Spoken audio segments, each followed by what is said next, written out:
What do you eat? It's one of the questions I get asked most often, usually followed by, what's your fitness program? And what's your secret formula for staying healthy? I understand the curiosity. Being lean, strong, and mentally well in your mid-50s has become rare.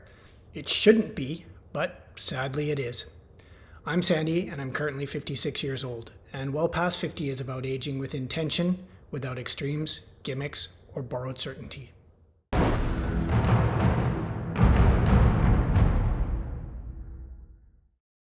In this post, I explore the first element of well past 50, nutrition. What I want to be clear about right away is this. What I'm sharing is not a specific diet plan. It's the result of decades of eating, training, adapting, and eventually learning to pay attention to my body. For a long time, I believed exercise was the primary driver of health and fitness. If I felt soft, I trained harder. If I ate poorly, I compensated with more workouts or longer training sessions. That approach worked for decades. Then, at a certain point in my mid-40s, the return on exercise diminished and the cost of poor nutrition compounded. Recovery slowed, inflammation lingered, and my mental clarity faded. This is what I discovered. You can still look fit while gradually running yourself into the ground. That's not health or wellness. Eventually, I had to accept something I didn't want to. My body was no longer forgiving my diet. I've spent time in almost every dietary camp: paleo, plant-based, high protein, low carb, high carb. Each taught me something useful, but none deserve my permanent allegiance.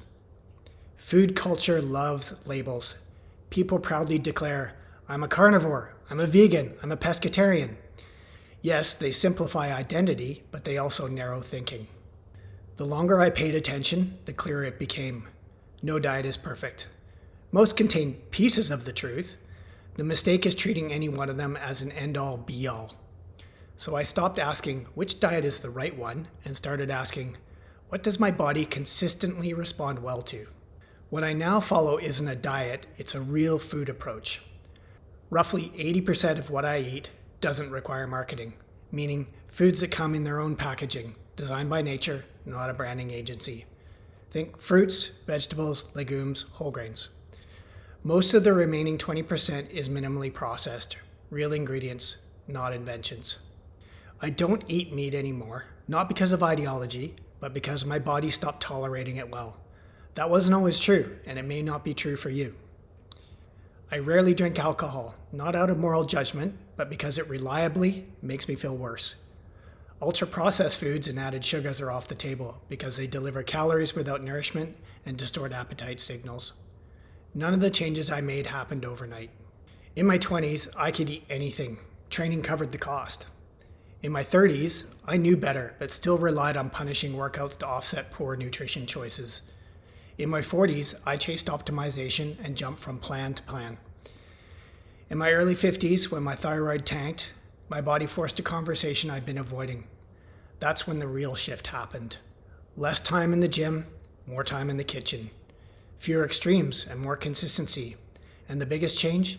Listening to my body rather than overriding the messages it was sending me. And slowly, things stabilized. What I know now is this.